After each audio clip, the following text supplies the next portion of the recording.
And the charter school movement was the beta test for education reform. It said simply, if you allow schools the flexibility and freedom to innovate, they will create amazing things. And they did. They did. And in most cases, they're still doing it. Because you took away that pervasive culture that said your school has to look like this, it has to operate this way, teachers have to show up and do it this way at that time of day, the reporting structure has to be X, Y, Z. They began to shift all that, so much so that you actually have entire cities and some states that have transformed the majority of their traditional institutions in much, much better, more dramatic ways over the last 25, 26 years.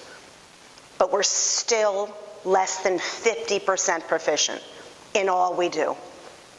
And so I can tell you, and you can read about it, and we can share it, and Don has it, and Pat has it, and lots of folks have it, how by actually being incredibly encouraging, pioneering, and loose on the means, a state like Nevada, which people in the charter school movement consider the Wild West, actually surpassed all other achievement for low-income Hispanic and Black kids across the state, with charter schools like here, but across the state with the advent of education reform and choice. Compared to other Hispanic and Black kids across the country, Arizona is up here. Now why? Why is Washington, D.C. suddenly a place everyone wants to live? You can't buy a house.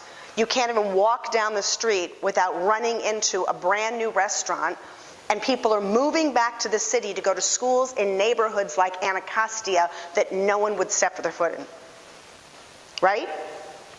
Because we let people dare to open and create and foster the kinds of innovations that we only just knew about in the beginning of the charter movement and are slowly but surely making their way in those schools and other schools.